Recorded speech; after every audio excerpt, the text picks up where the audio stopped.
Good morning, Scoop Nation. You're listening to the Morning Scoop for Friday, October 28th. I'm your host, Ryan McClincy, and if you're familiar with this episode on Fridays specifically, then you're familiar with the format that we're going to address here today. And what that is the college football games here for this weekend. It's week 9 of the college football season. I know it's gone by incredibly fast. I can't believe that we're already here in week 9, and we only have a few more weeks left before the championship weekend, before the college football playoff starts. And really, we only have a few more days before the first college football rankings come out. So this weekend is going to be incredibly imperative for how those rankings look on the first week, which can be very indicative of how the college football rankings continue for the following weeks to come. That being said, there's not a ton of really top matchups, at least not from what they have been the past few weeks. There's definitely some that are going to be pretty impactful. Ohio State, Penn State is one of them. That's a top ranking. But you also have some kind of sleeper games ahead of Georgia and Tennessee next weekend. You have Georgia and Florida this weekend on a neutral site. Both teams coming off a bye. That's a rivalry game, and you know that Florida has nothing to lose. But as we'll get into kind of that game and how I see that playing out, we'll dive deeper into the context there. Same thing with Tennessee. Tennessee's playing at home, night game versus Kentucky. Kentucky doesn't, again, have anything to lose in this game, in a rivalry game that can potentially derail the Volunteer season altogether. So those, I think, are going to be closer than people are giving them credit for. But again, we'll dive into that a little bit deeper. What I want to do here before we dive into this weekend's game, I do want to recall back to last week and the week before. So currently on the last 2 weeks, we are 12-9 on the season. It's a 50% or 57% win rate. Last week, we ended up going 7-4, which is pretty good. There was 2 or 3 games that could have swayed our way and ended up going not our way. Late, but that would be Mississippi State if they could have done anything offensively, at least from the scoreboard standpoint. They were able to get a late touchdown to make it a 24-point loss, but we had them at plus 21. If you look at the box score, they didn't perform terribly on offense, but they just couldn't get it into the end zone. They couldn't get points on the board, and ultimately that's what you have to do, especially against a team like Alabama. They couldn't do it, and they ended up losing 30-6. So we lose that one, we take it on the chin, and we move on. Kansas State, losing Adrian Martinez on the first possession of the game, I didn't see happening. That was definitely a huge loss for this team, and they still played TCU very close. They led for the majority of that game, and they almost ended up coming away with it. But again, at the end of the game, not having Adrian Martinez, I think, was one of the biggest factors for how they lost that game. Ended up losing by 10. Well, we had them at covering the plus 6.5. But again, you take it on the chin, you move on to next week. The one that I cannot get over, though, is Ole Miss at LSU. We took Ole Miss plus the 1.5, and I still to this day do not understand how that game happened. And I still don't understand what does Vegas know that we don't, that allowed them to put Ole Miss as the underdog in that game. Ole Miss, on paper, for the year, whatever you want to look at, should have run away with that game. And the fact that Brian Kelly and the LSU team was able to come away not just with a win, but with a convincing win against Ole Miss leads me to think that I'm just seeing something completely wrong. But that being said, 10 out of 10 times, I would take Ole Miss in that game. If you give me the points in Ole Miss, I'm going to take it against an LSU team that hasn't performed really that well the entire year. And they were able to put it together, so kudos to Brian Kelly in that group. But that is one that will sit with me for a really long time, and I will never understand how that happened. But we'll get into week 9 here. Before we do, be sure to like this video and subscribe to the YouTube channel. Also, check out BuckeyeScoop.com for additional content and conversation on the Ask the Insiders board. If you're not a member, go ahead and subscribe today so that you can have access to all of that as Ohio State enters November and gets into the home stretch of the season before what hopes to be a Big Ten championship as well as a college football championship. Now, that being said, we are going to look at the first game of this weekend. which is the one that everybody wants to know about, at least on this channel here, and that's Ohio State and Penn State. Currently, Ohio State minus 14.5 against Penn State in Happy Valley. This is going to end the narrative, hopefully. I mean, or change the narrative at least for the national media here of who has Ohio State played. They haven't played anybody.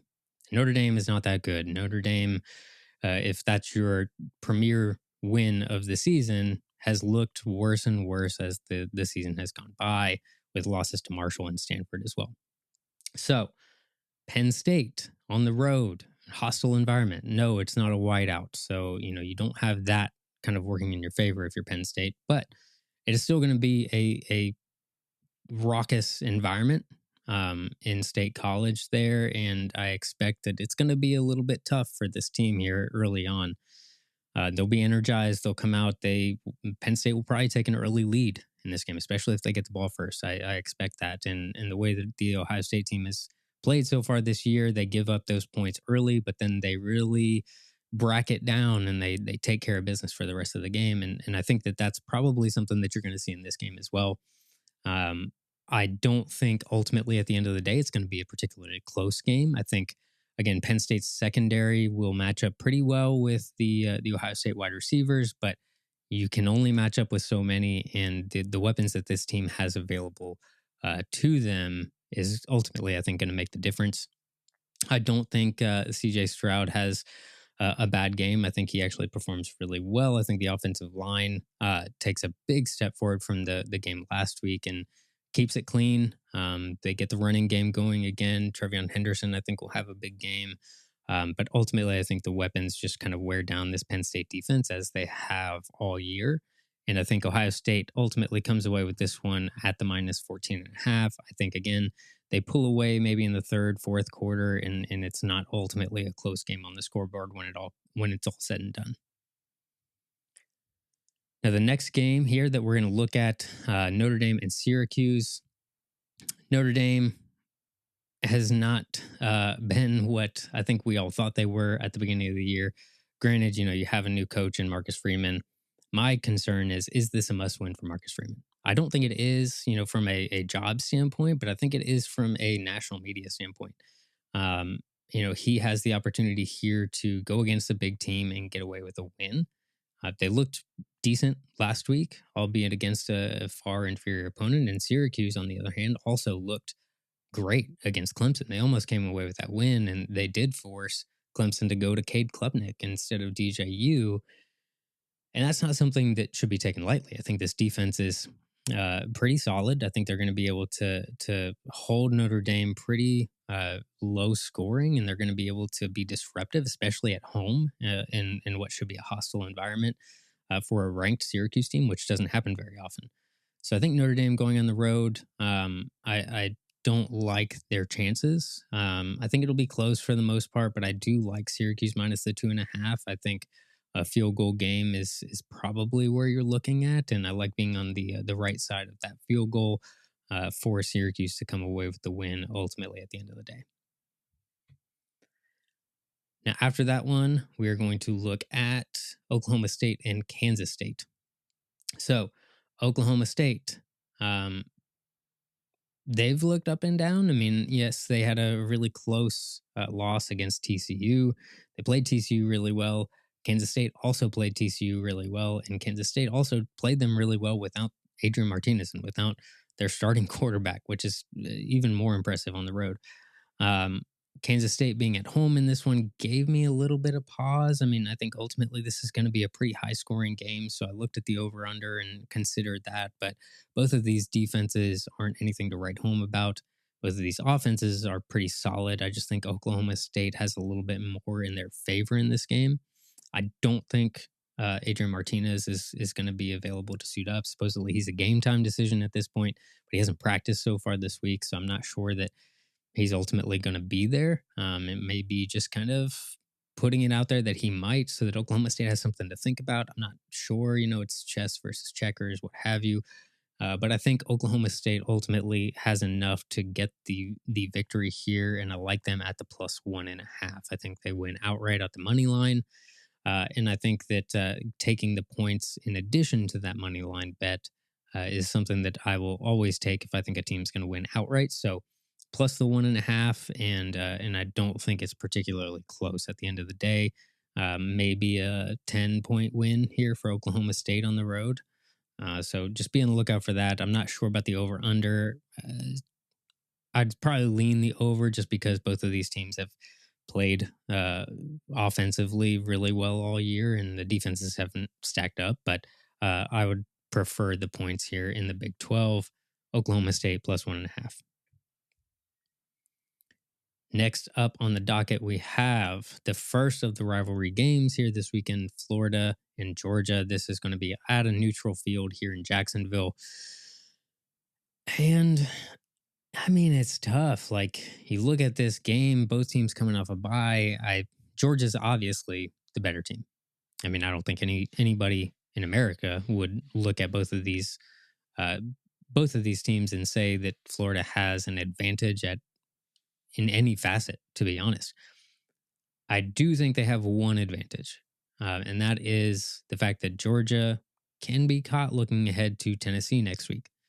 That is the what should be, at least at this point, the game of the year, and can very easily define who winds up in Atlanta in December. I think ultimately it's Georgia. I think Georgia probably wins by multiple scores in this game at the end of the day, but Florida doesn't have anything to lose. Their season is pretty much over. They're not going to, win the SEC. They're not going to get to the college football playoff. They're not going to do anything unless they can potentially derail a season for Georgia. So I think this group is going to be very motivated to come out and do just that. And I think they're going to play with a little bit more of an edge than Georgia has because Georgia is expecting what they should expect this year. They're coming off a championship. They expect to repeat. They expect to get back into the college football championship. They expect to be back in the SEC championship. They expect to win the SEC again. And I think Florida is a little bit more from a mental standpoint. I like the fact that they have that in their favor in this game. And I think that they're going to keep it a little bit closer than what people would expect, considering how big of a talent gap that there is in this game. So I like Florida plus the 22.5. Ultimately, I think Georgia can win by 21, and I'd be fine with that, obviously. And I think they might.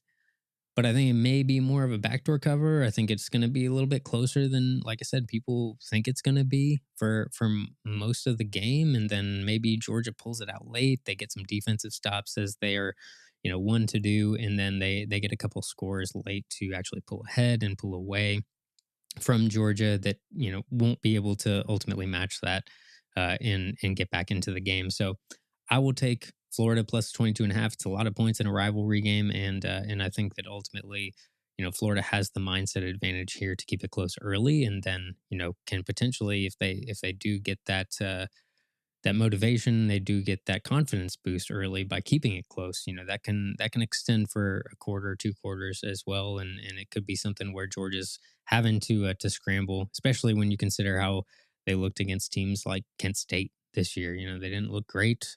They got caught kind of playing down to their opponent, and Georgia can get caught looking ahead to Tennessee in this game. So I like the points in this one. I'm going to take the 22.5 and hope that Florida can keep it closer than what's expected. Now, similarly, the next game is going to be another rivalry game here: Kentucky at Tennessee, night game.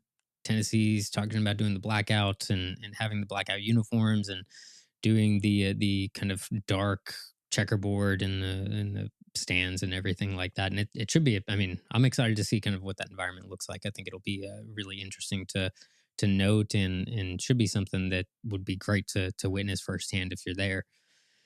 But again, it's a rivalry. Kentucky has nothing to lose in this, and Tennessee's defense is bad. I mean, especially on the pass side. And Kentucky has a solid passing efficiency offense. And Will Levis, I think, is, he's considered a top 3 pick potentially in the draft. I think he's going to be able to come out there and throw the ball definitely against this defense. I mean, UT Martin was able to put up 24 points, so I don't see why Kentucky wouldn't be able to put up at least 30 plus. Um, Defensively, Kentucky has a clear advantage against Tennessee. Tennessee's defense, I think, overall is like 103rd, which is just bad. I mean, again, I think I said it last week. It reminds me a lot of this Ohio State team last year. Great offense, just terrible defense, especially on the back end of that defense. So I think Kentucky's going to be able to score against them. Maybe not to the degree that like an Alabama was, but I think they'll be able to score enough to keep it relatively close. And again, it's a rivalry game. You have nothing to lose in this game other than potentially derailing the Tennessee's or the Volunteers' season altogether. And Tennessee, same as Georgia. Are you looking ahead to that matchup next week? And are you expecting that is the matchup that's going to win you the SEC East? If you are, Kentucky can take advantage of that. I like Kentucky in this game plus 11.5. I like Tennessee to still to win.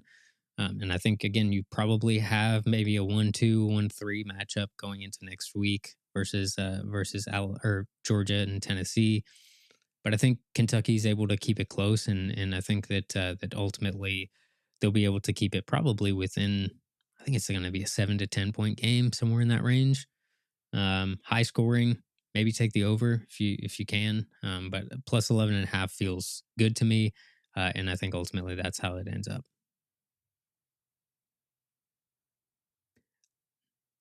One of the Big Ten matchups here from this weekend: Michigan State at that team up north. Little brother versus big brother, if you will. Kind of on the opposite side of the last two rivalry games, in that, yes, Joe, I think Michigan State has nothing to lose. They don't. They're just not very good at the end of the day. I mean, Kentucky is better. Florida is better. Michigan State is not very good. And I think Michigan has it in their favor that they got beat last year. Similar to how I think the game is going to go this year. I think Ohio State's going to have it in their favor that they got beat last year. They're going to have a chip on their shoulder to prove against this Michigan team. I think this Michigan team has a lot to prove against this Michigan State team, and Mel Tucker, and proving that Jim Harbaugh can compete with the rivals in the league. And I think ultimately, at the end of the day, I just think that the talent discrepancy and the overall team composure is going to be too much for Michigan State. And I like Michigan minus 22.5. I don't think it's particularly close. I don't know that Michigan State will be able to score a ton on the road.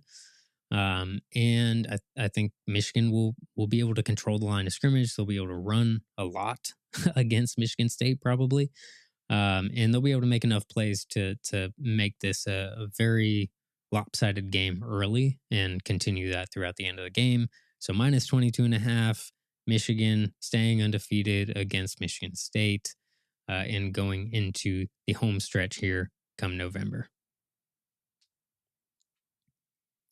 Now, the last game I wanted to highlight here, TCU and West Virginia. I feel like TCU has been on this every single week that I've done it, which they have. But they've played a pretty tough stretch. They've played 4 straight ranked matchups, at least, when the teams were ranked at the time of the matchup. And they've won all of them. And that's impressive. They beat Kansas, they beat Oklahoma, they beat Oklahoma State, they beat Kansas State. They now play West Virginia. So they're going on the road now to a West Virginia team that has a decent offense. JT Daniels is, one of the better transfers, from this offseason. And I think he's going to be able to perform well against this TCU team. Kind of similar to the Oklahoma State game a few weeks ago. Both of these teams are offensive focused. Defense is suspect. TCU has had the advantage the last few weeks of playing against some injured teams and not fully healthy offenses. So they've been able to kind of get away with some of that.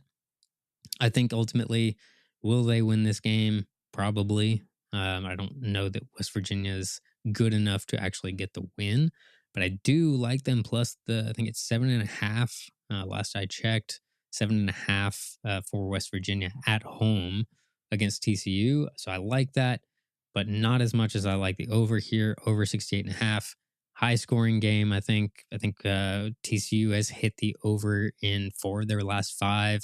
West Virginia has hit the over in 3 of their last 5. So this should be a game that is high scoring. It's probably going to be closer than that 7.5, in my opinion. And I think West Virginia could potentially even come away with the win. But I like the over more than any of the other options available. So over 68.5. I think this is going to be one of those kind of 80, 90 point games here at the end of the day. And probably one that TCU wins by, again, a field goal. And what to watch for. So there are some other games this weekend, obviously. Those are kind of the more premier games that I'm looking at and saying, are these going to have a big impact here on the college football playoff, specifically on the rankings as they come out on Tuesday again. And there are definitely a few that I'm going to keep an eye on just from a landscape, ideology. So you got Oklahoma State at Iowa State. Oklahoma State right now currently favored by -1.5, and I like them to cover that -1.5. It's been an up and down year for Oklahoma. Do we know exactly what this team is going to be under Brent Venables? Probably not at this point, but I do think that they're going to get a bounce back game here and beat Iowa State pretty convincingly. So I like the -1.5 there. It's essentially a toss-up game from Vegas standpoints, and Oklahoma to me is just the far superior team from a talent standpoint. So I think they'll be able to run away with a -1.5 in that. Northwestern at Iowa. I mean, if we didn't already know that this was going to be a low-scoring game, Iowa's offense is just, I'm sorry to anybody that has to watch it. And I'm sorry to anybody that is an Iowa fan that had to witness a double down of, Brian Ferentz as the offensive coordinator, essentially. I don't think that this is going to be particularly a high scoring game. I don't even know that Northwestern is going to be able to score very much. They maybe get a touchdown at most. So I like the under here, 37.5. I don't see this game being very high scoring. Iowa has scored, I think, 24 points maybe twice this year. And in those games, they held their opponent to less than 10 points. So I like this at 37.5. I think that ultimately, it's probably going to be under 30, to be honest. I don't see Northwestern being able to score anything really. And I think Iowa's going to be able to at least control that to a point. But their offense is bad enough that they're not going to be able to score 24, 30, 40 points. So keep the under 37.5 and take it to the bank. Illinois at Nebraska. Illinois still ranked. I like them -7.5 at Nebraska. It's going to be a tough environment for sure. I think Nebraska is going to be ready to play this game, and they're going to be trying to make a statement for what their future is going to be. But I think Illinois' defense is just going to be a little bit too much. They'll be able to control that aspect of the game more so than Nebraska will. And I like them to run away with this probably by about a 10, 13 point margin, somewhere in that range. Also on the year, something to note here: Illinois is 5-2 against the spread. Nebraska is 2-5 against the spread. So those numbers alone push me to think that Illinois will be able to cover more so than Nebraska. So I'm going to take Illinois minus the 7.5 to cover that spread and run away with this game on the road at Nebraska.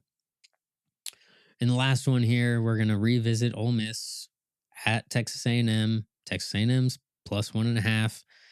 So at least in this case, Ole Miss is getting the benefit of the doubt to come away with the win. And I just think Texas A&M is in free fall right now. I mean, we've all kind of been up to date on all the issues that have come up from this team from a NIL standpoint, from a Jimbo Fisher standpoint. Has he lost control of this team? He's got players lost. He's got freshmen lost. He's got a lot going on. I think that's ultimately going to be in the heads of a lot of those players. That's going to be in the heads of this team. And I think Ole Miss, coming off of a loss at LSU, they're going to have something to prove and prove that they can still compete in the SEC as well and be one of those top tier teams to potentially, fight for that SEC championship game at the end of the year. So I like Ole Miss in this game. I'm not going to give or take any of the points here. I'm just going to take Ole Miss at the money line to win outright, and hope that it's a 1-point game to prove me right. So Ole Miss money line, again, take it to the bank. And that's going to do it here for us on week 9 of this college football landscape here. So we'll check back next week and we'll see how we did, see how we've compared to the rest of the year. And we'll take on week 10 as we get into November and we get into the home stretch here of the college football season. As always, thank you, Buckeye Nation, for listening and or watching to this episode of The Morning Scoop. If you're looking for more content here for the Ohio State Buckeyes, be sure to check out BuckeyeScoop.com and join today so that you can have access not only to the content available, but also to the Ask the Insiders board, as there's constantly information and communication and conversations happening about this team, as well as breaking news that you can't find anywhere else. Of course, as I mentioned at the top of this episode, like this video and subscribe to the YouTube channel so that you can stay up to date with the content as soon as it's released here on YouTube, as well as on the podcast network of your choice. And leave us a 5-star review if you are listening, as all of your support helps us to continue to put out additional content and get you the information that you crave. As always, I'm your host, Ryan McClincy. Again, thank you for listening. Until next time.